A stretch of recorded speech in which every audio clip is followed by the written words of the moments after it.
TWSN, you ain't heard about us yet, well you better know now because it's the place that it all goes down. And welcome back to another edition of the TWSN Tailgate Show.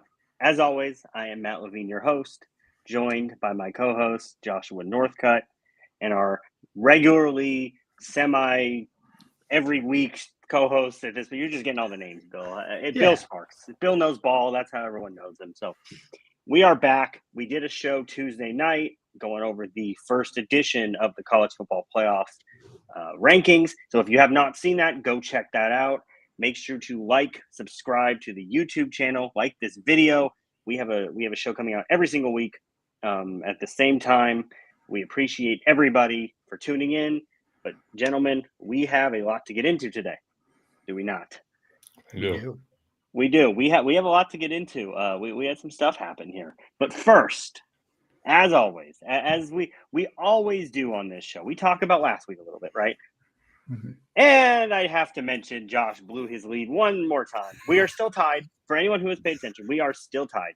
Josh and I are still tied in our pick'em standings. But there was only a short while ago that Josh was like 10 games up on me. Wow. And we're tied. Bill, we're tied. I mean, you watched the show at first, and now you're there on the show. There has to be a mute button for your in that time, Bill, you have seen Josh's lead go down to like 8 games, 7, 6, 4, and then we're tied. Yeah. We're tied again. So I just had to throw that out there. I'm sorry, Josh, but you kind of deserve it, buddy. I mean, you really do. You've blown this lead pretty badly. It's almost as bad. I'm well aware. It is almost as bad as what happened in Toronto, Canada, Saturday night. I hate you so much. Sorry, Blue Jays fans. I'm sorry, but Josh almost there. But we're not here to talk about baseball. I've given both of these two, especially Josh, enough crap behind the scenes about this. We want to get into college football. So takeaways from last week. Bill, I'm going to give you the floor first. Any takeaways, thoughts after the week? There was a lot that happened. 2 takeaways. The first one I'll lead with. I'm gonna do both of them are going to be victory laps. Let's just do both of them as a victory lap. First off, there was only one person on this panel last week who had the onions to take North Texas in a win over Navy. It was me. And I'm taking that credit. Yes, I got Cincinnati wrong. I know that. They sold the bed for me against Utah. It was pretty shocking to see how badly Cincinnati got beaten because they played very well up to that point. And it brings really into focus, and we talked about it at the college football bracket on Tuesday, the Big 12 is wide open. There's a chance we're staring at 3 Big 12 teams with a shot at the bracket. And I think that's a pretty crazy thing to think about when you think BYU, you think Texas Tech, you think Utah as well, right there in the mix. The second big takeaway is yet another coaching firing that I called at the end of the episode when I said Kentucky was going to wax Auburn 10-3. I take that for what it's worth. But we'll talk about that one in a little bit. Josh, what did you take away from week 10? That unfortunately a lot of the haters were right about the Bearcats, and they weren't quite yet battle tested. Utah, BTA, straight up, was not good on either side of the ball for the Bearcats. Very disappointed in that performance. You mentioned North Texas, so I have to mention, unfortunately, yes, you took North Texas, but I had to take Navy. I'm obligated to take Navy. It was in that contract I signed back in 2009. I have to cheer for Navy the rest of my life. So that's not fair. But I think the biggest takeaway for me is the same thing we keep reiterating. And I think the gap between 1 and 2 is a lot closer than 2 and 3. And by that, I mean, I am closer and closer to putting Indiana at number 1, such as Mr. Sparks did in his his playoff bracket this week, than I am moving A&M ahead of Indiana. Indiana's just impressive. They steamroll everybody. Except Iowa. Except for Iowa. Yeah. And that's the interesting question that we're going to be talking about a little bit later on. We are. And I have a question for you guys. We're talking about the Bearcats getting steamrolled last week, right? Are they dead? Or do you No. think they can still do something? Because I still think they can do something because they still got BYU on their schedule. And if they beat BYU, things get a little interesting to Well, me. that's the thing. So they got to get past Arizona first. That's the key. I Hopefully, think they Evan can beat Pryor. Arizona. Hopefully, Evan Pryor gets healthy. I'm not sure if maybe Bill heard anything about that injury, if it was only a 1 week thing or if it's extended time. But getting Evan Pryor back would be extremely key. Beating Arizona next week. But yes, that game mattered, but technically it doesn't, because as long as if BYU beats Texas Tech, then if Texas Tech beats BYU, once UC beats BYU, if UC beats BYU or UC and Texas Tech would be the only one lost team in the Big 12. So UC would be back in the driver's seat for the Big 12 championship. So they're far from dead when it comes to the Big 12 championship. But making it through the rankings, that is dead. And losing to Utah is tough, right? Especially the way they lost. But it's also on the road. Utah's tough to play in. We've talked about it. I think there's still a path for Cincinnati, and so Bearcat fans don't get discouraged. You can still do something. But you guys, we had something happen once again last week. That just every single week, it seems to just keep happening. This might honestly be one of the craziest college football seasons I have seen in my lifetime. We had another coach get fired at a big time program. There are so many open jobs right now. It's actually insane. Hugh Freeze was let go at Auburn, and now the Auburn job is open. We have Florida open. We have LSU open. We have Penn State open. We have Virginia Tech open. Auburn is open. UCLA is like, it's honestly kind of incredible how many big time programs there are and how little of a talent pool that there really is to fill these roles. So it's going to be interesting, but we have to talk about Hugh Freeze. He obviously underperformed at Auburn. I was really high on Auburn. I think Josh was as well going into the season. Yep. They obviously underperformed. What's next for the Tigers? Because much like Florida, much like LSU, you have to make a splash kind of hire. You can't just bring someone in. You need to restore this program to glory. Josh, I'm going to go to you first. What's next for Auburn? Because, Alabama's rolling right now. Their biggest rival is doing things. So they have to figure something out. So I've already heard the rumblings, and I'm all for it. Their first call needs to be John Summerall down there in Tulane. I love his coaching style. I love what he's doing there. And also save him from Kentucky, because that job's going to be coming open at the end of this year. And the poor dude should still not answer any 859 phone call, even if it's a family. Who knows? Maybe Kentucky's holding them hostage. Those Big Blue fans are a little bit nuts down there. But that being said, I truly believe Summerall is the hire that I would go down the route. But when you think Auburn, you also think high-power, quick offenses. So that's why I'm not sure where to go on that route, and I'll turn it over to Bill, because I'm sure Bill's got an offensive mind that pops up right in his head when I say that. Yes. So I come bearing 4 names for this job, and I think there's a good path for each one of them. I'll start with the fun one, and it's John Gruden, right? If you're Auburn, you've got to take the swing, and you're not going to get a Lane Kiffin. You're not going to get a Lincoln Riley. You're not going to get a Dabo Sweeney. You're not going to get those guys. You're going to have to go to the well if you're going to take that big swing. And John Gruden is about the biggest swing outside of those names you can take. The second name, a little more likely, a little safer. This is Ryan Silverfield, the Memphis head coach. What he's done in Memphis, bring him a little further south into SEC. The third one, I think, is probably the most likely, and it's the least fun of the 4. And it's Glenn Schumann, the Georgia defensive coordinator, just because of what he's been able to do with that Georgia defense. He knows the SEC, and obviously he has an axe to grind with Alabama having been there for a while. But my fourth name, and this is the name that's the funnest, 40-year-old head coach who has gone 19-15 at one stop and 24-18 in another.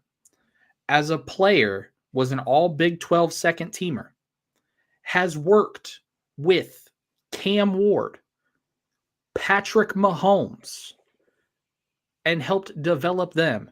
It's North Texas head coach Eric Morris. And I know what you're saying. He hasn't worked in the SEC, doesn't really do SEC work. Washington State, Texas Tech, he's a Big 12 guy through and through. But if you want an offensive mind, you go to North Texas, you get Eric Morris, because then there's a high likelihood you're getting Drew Mestemaker at quarterback too, and bring both of them to the Plains. You've just solved your two biggest problems, which was head coach and quarterback. I'm so glad you didn't steal any of the names that I have, Bill. Somehow we did this. I don't know how we did this, but I love that. Honestly, the North Texas, I love it. I think Auburn needs a big hire, but they also aren't as luxurious, I'd say, They're as a an B LSU. tier. They're the B tier. But they, in my opinion, Auburn is a sleeping giant too. Because when Auburn is good and they can recruit, man, they could be special. I mean, we saw it. We saw it in 2010 when Nick Saban was dominating with Alabama. Auburn still found ways to beat them, to get to title games, to win a championship. So obviously Cam Newton helped a lot of that. But still, they were able to do it during the height of the Nick Saban era at Alabama. I have two names specifically. One being Dan Mullen. We've talked about him for other things, and I know him at Florida did not work out very well. I get it, but he saw a lot of success at Mississippi State. Yeah, he knows the SEC. I think he might be able to work something at Auburn. Am I crazy? What do you guys think? I don't think so. I mean, getting a third shot in the SEC doesn't happen too often, but I wouldn't say that. But it's more of a downgrade, though, in a way. Because didn't he have a 10-win season at Florida, if I'm not mistaken? Isn't he like the last coach to have a 10-win season at Florida? I think so. And it's not, again, it's a B tier school in the SEC. It's not like he's going to LSU or something. He'd be going to Auburn, where I think he could find some success. That's just the way I see it. I think, he's found success at UNLV, and I think he could get back to the SEC, and I think he could be okay. Now, my second name, this one's a little more unlikely. That's Jimbo Fisher. He's been out of the game for a minute. Mm-hmm. He knows he's been in the NIL time. Like he's kind of understood it a little bit. We've seen him around. He knows the South. I don't know. I feel like there's not as much pressure at Auburn. I feel like Jimbo Fisher could do well there. I've been saying, in my head, so I can't say I said it out loud, but I still think that the Jimbo Florida State reunion is a very, very, very legit possibility this offseason. I think they both need each other, and we've seen it way too often. I just feel like after the mess that Texas A&M was in, and now you're seeing Texas A&M do what they're doing, I don't think Auburn can go the Jimbo route. I don't hate the first one, but this Jimbo, I'm iffy. Fair enough. Fair enough. He seems more of an ACC Big 12 type hire somewhere. The only reason I like the Jimbo hire, I do. I like the Jimbo hire a lot. The only reason that I say no to Dan Mullen is his history with Cam Newton, who is absolutely beloved on that Auburn campus, and the comments that he made back in 2010 about Cam Newton when that whole situation happened. I just can't see the athletic director going back on that and saying, yeah, you badmouthed the guy we just built a statue for. Come on in. But I like the Jimbo Fisher hire. My concern with Jimbo Fisher is his age. Like, how much more are you going to get with Jimbo with him being 60 years old? Like, maybe 5-6 more years potentially. But if they win, I think they'll take that. At this point, Auburn's been kind of down for multiple years. They just need some consistency to get that program back up, and then they could do something. Fair. That's the only reason I was thinking Jimbo, because it's like short-term fix. It's kind of the same route as like a Nick Saban potentially at LSU, where it's like you just need to get the program going again. Yeah. And also, did you guys see what Shaq said? I don't know if you guys have seen this or heard about it. No. Shaq said, and I quote, something along the lines of like, through the grapevines, he's heard LSU's having back channels with Nick Saban. Somebody said he was in Baton Rouge today. I don't know how true it was. I wouldn't be shocked. Nick Saban to LSU. He looked comfortable as hell celebrating his birthday in that chair. And his wife, clearly, his wife is sit up, and he instantly sits up. But the only thing, Yeah. the man looks happy doing what he's doing. He looked outside having to deal with happy in Pat plenty of McAfee every places, week. and Yeah. he. I don't trust it for a second. He could say I'm not doing it. I don't trust him. I don't trust it. I mean, at it's all hard to because- turn down $15 million. I'll tell you that. It is very hard to turn down $15 million a year. I think if you sell Miss Terry on the job, I think that's the Saban key. will jump. You got to Yeah, sell I her think- on it. I think that's exactly. If my opinion, I think LSU is doing that right now. I think they are having conversations daily with her, trying to convince her to get him to come back. Because I think him putting he cannot end the way he ended. He needs one more I think he stop can. in college. But it's my favorite memory of Nick Saban. I'm sure it is. I'm sure it is. But anyways, that will be coming down in the next few weeks, months. We'll talk more about that. But Bill, Yes. you have your fraud of the week. You have been undefeated so far. Yeah. Who is your fraud of the week for this week? Because I'm very curious because of the run you've kind of been on. Yeah. So this week's fraud of the week is going to be a side of the ball rather than a player. And this side of the ball in 8 games this season offensively, they were either tied with or trailing at half. In the other games that they weren't, those teams' records are a combined 12-13. This side of the ball ranks 63rd in passing yardage, 42nd in rushing, 42nd in scoring, 90 in the FBS with a -2 turnover margin.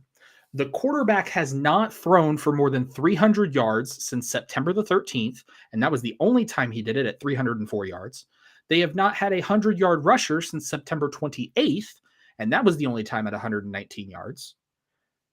They have a game next week that will have all eyes on college football implications. This week's fraud of the week, it's the Georgia Bulldog offense. This offense is going to cost this team at some point, whether it's against Texas. It may happen this week at Mississippi State. I don't think so because Mississippi State just doesn't have the horses. But a game against Texas, if you tell me in a 12-5 matchup against North Texas that Georgia's got the horses to keep up with that North Texas offense, I'm going to laugh right in your face because it's clearly not here.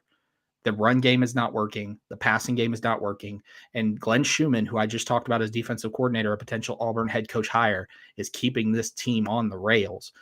But if they have a bad game defensively, Georgia does not have the firepower to stay in. And they are my fraud of the week. Man, calling out the Bulldogs. That's the last last time he that's called a out tough an one. offense and a quarterback, it went downhill very fast for that quarterback, and they lost to Louisville.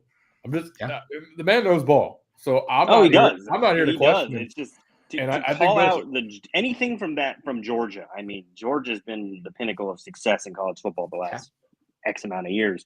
To call them out, I mean, man.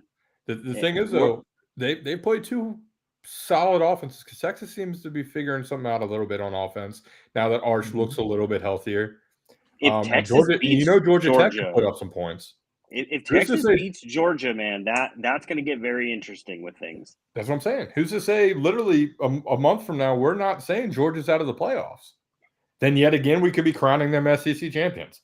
That's just the Georgia Bulldogs this year. I think worst case for Georgia, they go 2-1 over the next few games. Worst case. I think they lose one game. And I think it's going to be the Texas. We'll talk about that game. I mean, I haven't fully decided on that. It's not my pick. I'm not predicting anything here. This is not a Penn State, Ohio State situation. I'm sorry to the Penn State people. My bad. My bad on that. But anyways, we want to move on. Bill, I'm excited to see how Georgia plays this week because we're going to talk about it next week. See if you can keep this run going. But Josh, do you want to talk about the Heisman podium that we have? Correct. Yeah. So no graphic this week. It stayed the same. Mendoza, Simpson, Sayin. However, last week I asked Bill, so this week I have to ask you, Matt. Matt, you do not have Sayin, despite Vegas saying he is now the favorite. Why is Reed above Sayin on your podium? I just think he's played better, quite frankly. I mean, Bill has talked about it. Ohio State got exposed a little bit last week, for at least in the first half. I think the problem with Ohio State is they are so reliant on him being excellent every game. Like, he doesn't have to be Superman, right? But he has to be consistent. He can't turn the ball over. I think he's going to cost them at some point. We talked about it a little bit on Tuesday. I think Ohio State will slip up at some point. I really do. I don't know if it's against Michigan. I don't know if it's in the playoff. I don't know. It's going to happen. And that's not me even saying he's had a bad season, because he's been very good.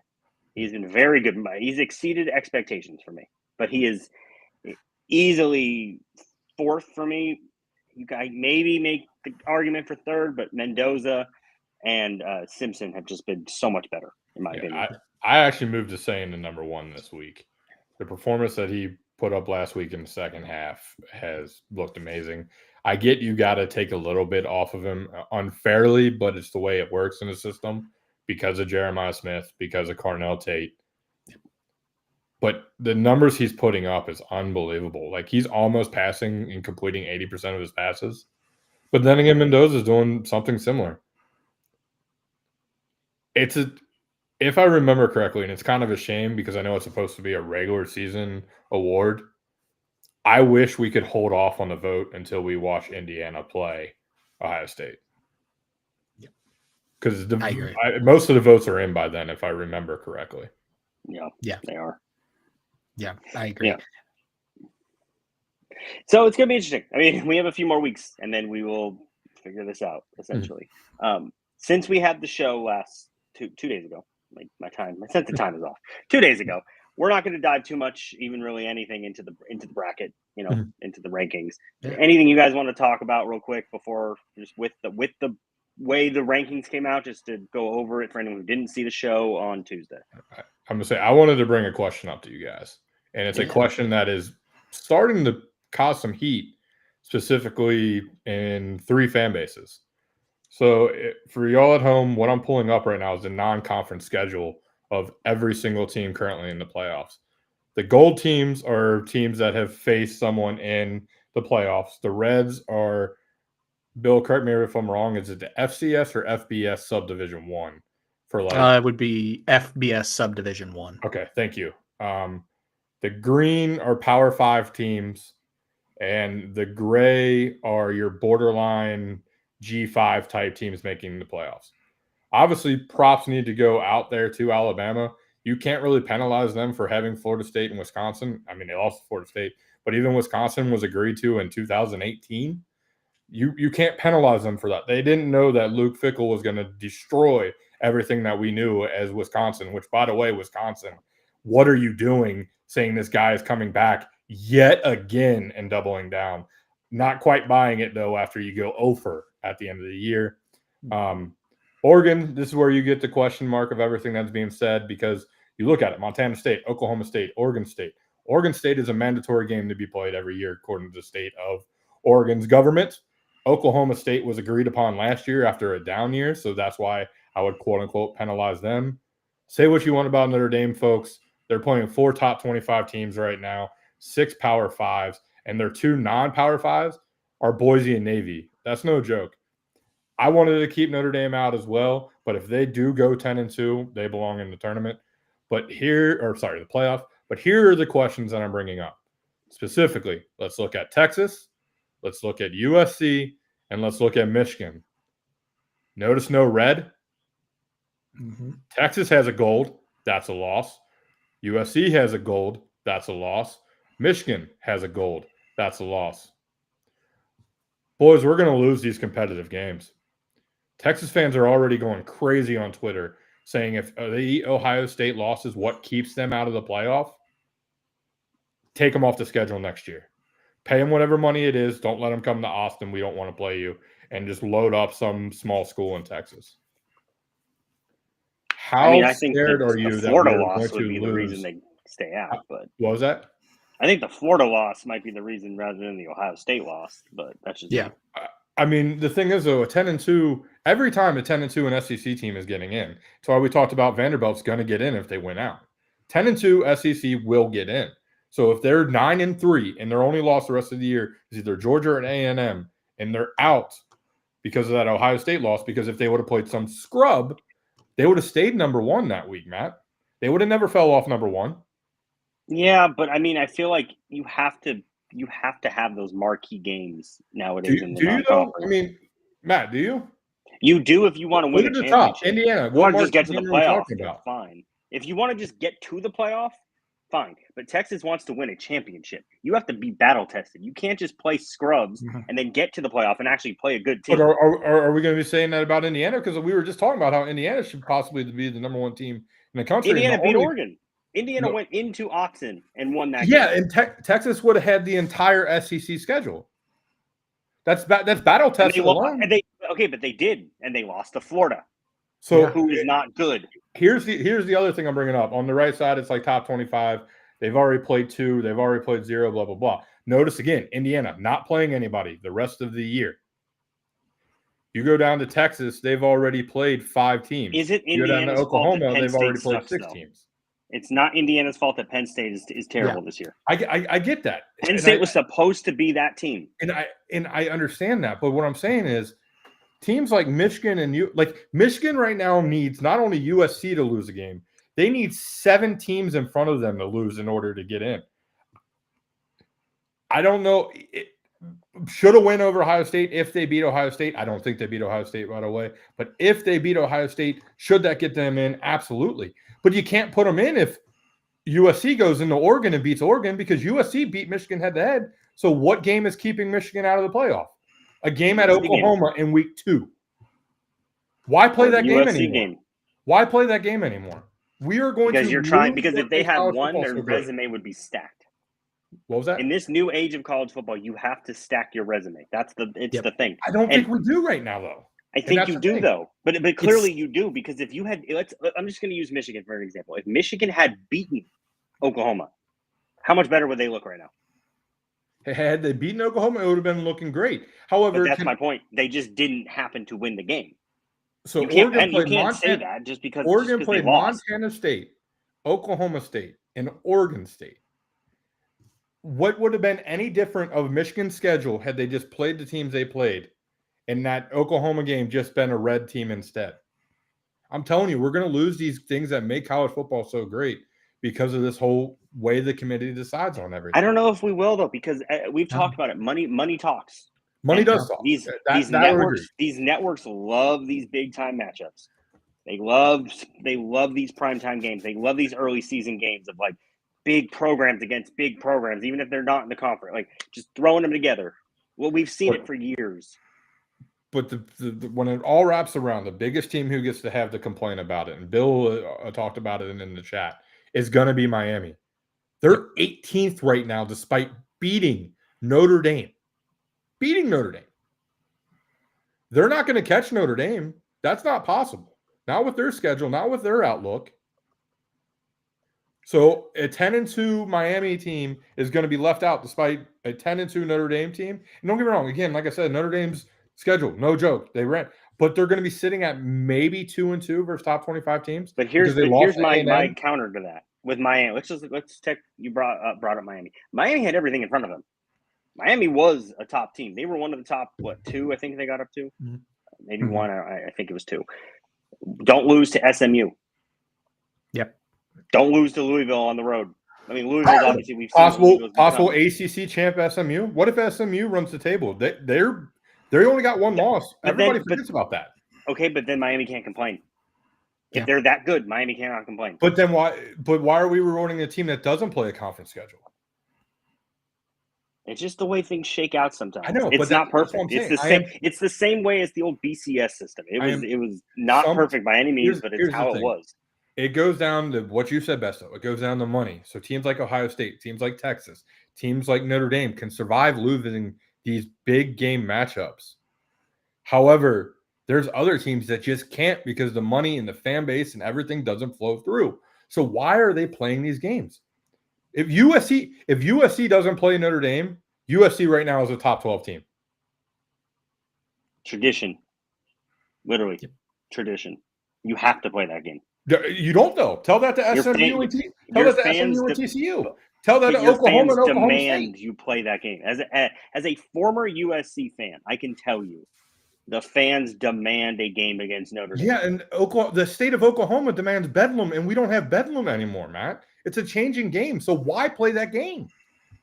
If it's going to hurt you and knock you down to 20th in the rankings, money. That's Mm-hmm. why money, because they're going to get money regardless. And that's the big thing. That's why you play those games, especially with NIL being the way it is now. Boosters can only front so much cash. But if you mean to tell me I can make money by playing a Red River, by playing a Bedlam, by a Notre Dame versus USC, and I can turn that money into an NIL prospect, maybe I sacrifice a year of a playoff run to help me get a Bryce Underwood in Michigan, for example, where I can throw the bag at a prospect.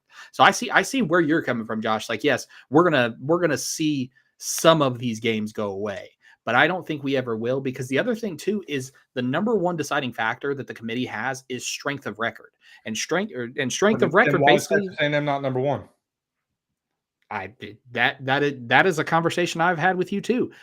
I don't think Ohio State should be number one. I have them as number 2 right now. Me too. I have Indiana as number 1, and I have Texas A&M at number 3. I know, but that's the thing. They say that they're doing this, and I know Will says good teams take the risk, but when you're losing out on playoff money, like there is a legit chance a 10-2 Michigan team who beats Ohio State won't make the playoffs because of a loss to Oklahoma in week 2. Okay, but Oklahoma could make the playoff. That's what I'm saying. They'll get in. A 10-2 Oklahoma team would get in over a 10-2 Michigan team. As they should, because they beat them head to head. A better win. Okay, but they beat them head to head. There's a lot of factors here that you have to take into consideration. It's not just a better win. Then why play that game? Matt, that's all I'm saying. Then why play that game if we're going to do that? Money resume. Because now Oklahoma has a marquee win right there that isn't in the SEC. And if Michigan had won the game, they would have a marquee win that wasn't in the Big Ten. It's not. They have to win the game. You have to win. Yeah. But that's play what I'm to saying. win the game. I hate to say the cliche. No, I get what you're saying. But here, if you're looking, we're going a little bit long on this, and I apologize to those.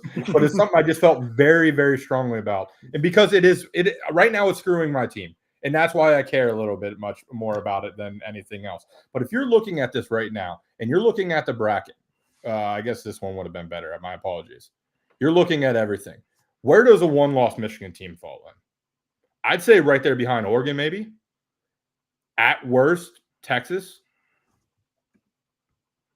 That's about where I'd put them. Is I would say between Texas and Oklahoma. And when I say between, I'm talking like. And then there's only what? And then there's only 2 teams you got to jump instead of 7. That's the changing game of college football. But I'll also add this point too, because it happened to my team last year in Indiana. You don't play those teams. What's the first thing that's out of everyone's mouth the moment the playoff rankings are here? Indiana's a fraud. Indiana's played nobody. Indiana doesn't have the marquee win. Indiana doesn't have the battle tested. Yada, yada, yada. It's that same conversation. Because if Michigan played Oklahoma Community College in Norman, right? Everybody would be saying, who's Michigan beating this season? But haven't we been hearing that about Ohio State all the way up to the point of Texas being good again? Who had Ohio State being beaten, but they're still number 1 in the country? All I'm saying is for these top tier teams, if you're in the Big Ten and you're in the SEC, I don't think you should be scheduling. We obviously got to move on to the game. But the last thing I will say, Ohio State's undefeated. They haven't lost. So, and if they do lose one game, the committee's gonna penalize them very harshly. It's the same thing that happened to Penn State in a way. Penn State didn't really play anybody. They lose a game or two, they get dropped. Obviously, they had some other things go on, but they get dropped because the committee's like, unless you maintain that perfect record, we don't like you. Get out of here. That's literally what's going to happen to Ohio State if they lose a game. And I will add this before we move into the previews just real quick. I think they're still going to schedule those games because I think the committee is going to say, if I lose in a week 1 or a week 2 matchup, they're going to take more grace on that than if I lose week 9, week 10. Yep. I agree 100%. But I agree, Josh. College football is changing, and it's going to be interesting to see It's only going to change more when we go to 24 teams here in about 2 years. Yeah, I mean, that's a discussion for a whole other day. But we want to get into the actual games here that are being played this weekend. We're going to first go to one of the more intriguing games from the weekend. We got BYU taking on Texas Tech. I mean, I don't know what else we need with this game. 2 top 10 teams. Like, it's going to be a fun one. Josh, I'm going to you first because you're still hyped up. So I'm going to go to you. Yeah, I'm going to be very quick with a lot of my responses. I'll let Bill go into the numbers of things, but I'm just shooting from the hip. I've watched Texas Tech play a team like BYU already and BTA them. Give me Texas Tech to steamroll BYU by double digits. Steamroll. Wow. All right. Bill, are you taking the Red Raiders? Or are you going with the upstart BYU team that has shocked everybody this year? So the big thing with this game is both of these teams top 10 in turnover margin. Texas Tech 10th at +8, BYU 5th at +10. They know how to turn over the ball. Here is the big difference. True freshman redshirt quarterback Bear Bachmeier versus Baron Morton, who is a seasoned signal caller. You mean to tell me Bachmeier has to deal with Romello Height and David Bailey and Jacob Rodriguez? No. Texas Tech not only steamrolls, waxes the Cougars right out of the bracket. Wow. Y'all are disrespecting BYU. Just disrespect, man. The disrespect. I'm tempted to take BYU just for the disrespect. I'm not going to do that because if this game were in BYU, I might do it. But I don't see them going on the road. So give me the Red Raiders. That's another thing. This is a true freshman who really has not gone on the road all year. If this game were in Utah, I would probably pick BYU just because I feel like they have some special thing going, some formula. I don't know what's going on out with the Mormons out there, but something's happening. They might be doing something. So. By the way, I just want to mention the two top teams in the Big 12 are also the two top teams spending NIL money. That's not a coincidence. Oh, look, spending money equals winning, Josh. Well, yeah. Just want to point that out there. Anyway, we're going to go on to the next game here. We got Texas A&M taking on Missouri. Missouri lost their quarterback. It's tough. They had a good year so far. They could still do something, right? Let's not count out the Tigers just yet. Texas A&M might be another whole other animal here. I'm going to take the Aggies. I trust the Aggies a little more. Bill, who are you going with? Are you taking the Aggies? I'm going the Aggies with some apprehension because this Missouri defense is legit. 5th overall in yardage, 7th overall in passing yardage allowed, 11th overall in rushing yardage allowed, 13th overall in scoring. They know how to stop teams. The problem is, like you talked about, Matt, they don't have their quarterback. They can stop you, but they can't score. And against the Texas A&M offense that has KC Concepcion and Marcel Reed and Mario Craver, you can only plug the dam so long before the water breaks. And I think that's what's going to happen to Missouri. Now, wouldn't it be something if Missouri were to win? It'd be the most Texas A&M thing in the world. I was literally thank you, Josh. But Josh, are you taking Texas A&M to Texas A&M? Or are you going to take Missouri? It is going to be a clean sweep. I'm taking Texas A&M. Boring. I just don't think a true freshman can beat this A&M defense when they're on their A game. Ahmad Hardy has not exactly looked like himself in SEC play. Before SEC play, he was averaging 110 yards a game. The last 3 SEC games, he's averaging 54 per game. However, I will make a hot take. I think the quarterback for Missouri now in Zollers is better than Bo Perbola. I think they upgraded the quarterback position and the throws he can make. However, I just think the talent on A&M is that much better, and they'll escape probably by less than a touchdown. If you were to tell me that Zollers were 1 year, he had one more year of experience, I think I could probably go with Missouri. I think even a few games. If I would have been able to see him for a few games instead of just a half. It's too soon. This Texas A&M team is really good, and I can't see it. So clean sweep. We've been boring so far, guys. We got to switch this up. I don't know. We got to do something. Me and Josh can't be tied another week. Like, what's going on? We're going to Wake Forest taking on Virginia. We have talked about it on this show. Virginia has been playing with fire for the last 3 weeks or so. Is this the week that they lose? Josh, I'm going to you. So before the season started, Wake Forest was like, I don't even they found a special place in my heart. I watched their little training camp series. It was on YouTube. Really good stuff. I really like their coach, Jake Durkett. I think UVA has been just playing with fire, as we have been mentioning, and they played with it last week again. Cal was hanging around. Wake Forest just came off of getting their rear ends kicked by Florida State. However, they had Georgia Tech on the ropes at home, and then they ended up upsetting, was it SMU they just beat? And that's SMU's one loss? That's, I believe, in conference play, if I remember correctly. I think so. Everyone's beating everybody in the ACC, so it's hard to figure out who it is. Yep. I think it finally happens. I think the fire gets played with. I think Jake Durkett and Wake Forest pull the upset over UVA at home. So give me the Demon Deacons. Man, going against Virginia. Bill, you going with Josh? I agree with everything Josh has said about playing with fire. I said it last week against Cal. I cannot go against Virginia this week. I've got to take Virginia. And the biggest reason why, Wake Forest is 97th in the FBS in turnover margin. Virginia is top 10 at +8. They will turn this ball over all afternoon long. And Wake Forest is an offense that already is 75th in the FBS in total yardage. You cannot turn the ball over at that clip when you already can't move the ball as it is. I'm taking Virginia, and I will say this. I don't think Virginia is the ACC champ, and I don't see them getting into the playoffs. Interesting. I am going to take Virginia as well. I am riding the high of Virginia in a very unfun sports roller coaster situation. But I think Virginia is going to win the game. I think they're the better team. And I have to also pick against Josh because Josh is wrong, and I need to gain a game on him. But now this game, Josh, are you picking? Josh, I'm going back to you. No. No. Are you There's picking there's an asterisk. There's an asterisk. No, there's no asterisk here. I will tell you, I'm taking Notre Dame. But Josh, are you taking Notre Dame? Are you taking are you obligated to take Navy? I can be obligated all I want.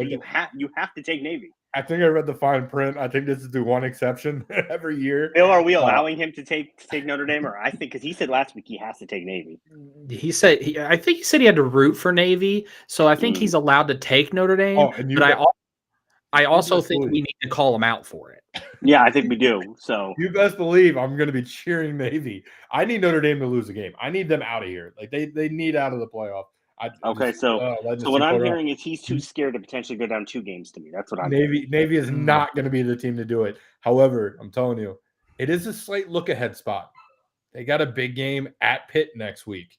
But being at home, I think Notre Dame pulls it off and probably does so easily after what I watched. CJ Carr is going to throw over them just like North Texas did last week. A shame, Josh. Just stand on business. You hyped up Navy. You said you have to pick Navy. You are obligated to take Navy, and you don't take Navy. I'm ashamed. Bill, are we clean sweeping Notre Dame here? We're clean sweeping Notre Dame. Oh, okay. We're clean sweeping Notre Dame. I just can't take a team whose passing defense is 113th of the nation. It's bad. Even CJ Carr is going to have a field day. I was going to say, man, even Bill takes Navy here. Man, that's okay. That's okay. We forgive you, Bill, not Josh, just Bill. Yeah. We have 2 more games we want to talk about. So far, just to recap, Josh and I have differed on 1. So at this point, right now, we will have a new champion going into next week. The first game since Brian Kelly is firing, guys. And they get the beautiful embrace of Tuscaloosa, Alabama. What a blessing for LSU. Frank Wilson gets to go on the road and play Alabama in his first game as interim coach. Do I even care anymore? I don't even think I care anymore. Although it would be kind of nice to knock Bama off. But Bill, are you taking Alabama, or are you going to take the LSU Tigers to somehow upset Alabama and stick it to Brian Kelly and say we were better without you? So I'm taking Alabama with an asterisk. And what I mean by that is this game's going to be tied at halftime. Bama is going to play down to LSU, and by the end of the first half, it'll be tied 14-14, 13-13, and everyone will be asking, what's going on with Bama? What's happening? And then in the second half, it'll become the Ty Simpson show, and he will push his way towards Fernando Mendoza winning that Heisman. But I'm taking Bama, but that first half is going to be a lot closer than people think it is. Josh? Hey, oh. Give me the Tigers to pull off the upset and take that momentum and prove that Brian Kelly was part of the problem. We have seen it. How many times have we seen it? This year alone. A coach gets fired. It happens. The team puts that on their back that, hey, we can do better. We're going to play for the guy who is they're coming off a bye week. They're coming off a bye. They are prepared. I have a very, very, very, very gut feel LSU is going to pull the upset over Bama, but Bama still makes the playoffs. I am so tempted to take the Tigers because it's a win-win at this point. Because if they win, cool. If not, I mean, at least I'm still up on a game on Josh. I'm gonna go with Alabama. I'm gonna say just take your free point. This is what I was doing to you. I was making you not pick your team. I know because now I get to twist it around. Oh, you're not going to take your alma mater? You're not going to believe in your school? No, I don't believe in this team. I've been very open about that. But it's okay when you do it, but I can't. I literally texted you like 2 weeks ago, Josh. I said LSU was dead to me. They are dead to me for this season. I don't. It would be nice to beat Bama, but I don't see it. I can't on the road. If this were in Death Valley, maybe I can make the case. Maybe they're not going on the road. They're not doing that. I will look forward to my 2-game lead coming into next week. Thank you, Josh. But I want to talk about this final game because this game to me it has some real implications here. And that's Oregon going on the road to play the Hawkeyes. We talked about Iowa here the last couple weeks. I was high on Iowa going into the season. I maybe didn't expect this. If Iowa wins this game, they have an inside track to potentially making the playoff, in my opinion. Because if you can beat Oregon, you can almost beat anybody, in my opinion. Oregon's really, really good, as we all know. Josh, I'm putting this on you first because you have been talking about Iowa just as much as me. Maybe not just as much, but are you going with the Hawkeyes to pull the quote-unquote upset at home, or are you going to take the Ducks? I will say this weather is fit for Iowa football. It is supposed to be nasty. It is supposed to be wet. It is just supposed to be just Big Ten football. And you got Pretty Boy Oregon coming in. However, does anybody remember what team was specifically called out by the committee? It was Oregon. Mm-hmm. Sorry, Hawkeyes. You're the whipping boys. Oregon is going to steamroll and beat down the Hawkeyes. I'll say beat down the Hawkeyes on the road. I'll say 4 5 touchdowns. I'm talking. I think in Iowa. This is the message game where Oregon goes straight up and says, "We are still contenders. We are still who we have been all year long, and you have been doubting us too much." Throw the Indiana game out. It happened. Iowa doesn't have the offense or the quarterback or the run game. All they got is the hog mollies up front that might be able to compete with Oregon. But give me Oregon and the athletes to come out and put up 40-plus on the Hawkeye defense and run away with this one. Quack, quack. Now, I cannot fully disagree with this because it was 4 years ago. I don't care if it was 4 years ago. When I think it was 4 years ago, when Oregon beat Ohio State in Columbus, I picked Oregon that game on this very show 4 years ago. I sat up there. Everyone was telling me I was stupid. Everyone said, no blanking way. I stuck to my guns and picked Oregon. So credit to you, Josh. I'm gonna give you some credit here. I normally don't do that, so credit to you. But you're wrong. Just kidding. No, you're not. Oregon's going to win the game. I cannot take the Hawkeyes. I can't. They just don't have the athletes. They don't have the athletes. If they had a little bit better of an offense, I think they could pull this game out. Give me the Ducks to make a statement, but it's not going to be a 4-touchdown statement. It's going to be, we just got a really, really big Big Ten road win statement. I have a feeling right now Bill's about to take Iowa, and we're both going to look like idiots. Iowa has scored 14 points versus their 2 other top 25 opponents. I mean, we'll see. Bill, you look like you're about to take Iowa. Yeah, this is his one loss this week. So he is taking Iowa. Few numbers I want to drop. First off, 100% chance of precipitation at kickoff and 44 degrees. If I remember correctly, the last time that Oregon played in a rough, rainy game against a Big Ten opponent, they only dropped 21 on Wisconsin. Yes.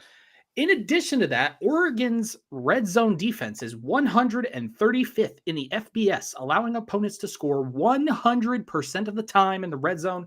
Iowa's red zone offense is 10th, scoring 94% of the time on those opportunities. In addition, Iowa's run defense is allowing 2.6 yards per carry so far this season. Their rushing offense, 36th in the nation, 185 yards. This game in Kinnick Stadium, in that weather, traveling coast to coast, the Iowa Hawkeyes are going to prove the committee correct. Give me Iowa by a last-second field goal. Take the Hawkeyes. I knew it. Take the Hawkeyes. It's his one loss. That's fine. That's his one loss. Yeah, I mean, it is. It is. I'm sorry, Bill. You're wrong. I normally don't tell you you're wrong, but you're wrong this week. Just for this one. Hey, all I'm saying is you watch what they did against Wisconsin and how they struggled in that weather.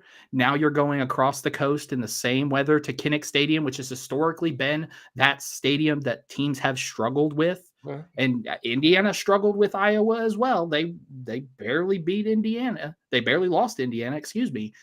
I just don't see a way where this otherworldly passing offense gets going. And I also don't see a way where Oregon scores enough. And yeah, obviously Iowa's got to score something, but here's the thing. They've been scoring 31 points per game this season. And honestly, their in this weather, too. Yeah, their defense can score too. In this weather, in this game, it may only take 24 points to beat Oregon. And I think that's what gets it done. I think this is going to resemble the Indiana game a little bit. It's going to be smash mouth style football, and I think Oregon sneaks away with the win. It's not going to be pretty, and Ducks fans are going to be stressing the entire time. I don't see it. There's no coach outside maybe Kirby Smart that builds the monkey on their back. Everybody's doubting us better than Dan Lanning. What are you talking about? He's not the coach that best does that doesn't have a job right now. Brian Kelly. Every time you count Brian Kelly out, he does something well, and then once he gets any expectations, he fails. That's literally Brian Kelly. He doesn't have a job. You can't say that. But anyway, Bill, you're going to lose this one. I apologize. That's okay. I'm with Josh on this. It doesn't normally work out for me very well, but I can't doubt the Ducks here. I just can't. It's going to be a fun weekend because we're getting into the last few weeks of this regular season. Things are starting to take shape a little bit. We're gonna see a lot of teams face each other. It's gonna be fun. It's gonna be a lot of fun, and I cannot wait until I'm a couple games up on Josh. I just need to be one game up on Josh, and then I'm never switching picks with him. I'm literally gonna take the same pick as him the rest of the way. It's gonna be beautiful. I'm just kidding. I won't do that. I won't do that, Josh. That's unfair. Yes, you would. Yes, you would. That cheating. Last week, you absolutely will. That's cheating. I will not. I'm unlike you. I play fair, and I played fair the entire season. But anything else you guys want to talk about before we get out of here? Because we have a lot of college football coming up. I'm gonna say talked about a lot. Calm down. I'm not gonna bring anything up, but I'm just gonna pull this up again, just to let everybody know. All that dark green right there is top 25 versus top 25 matchups. We have an entire month worth of matchups, but look at week 14 and all of that dark green. We aren't going to know anything until the last week.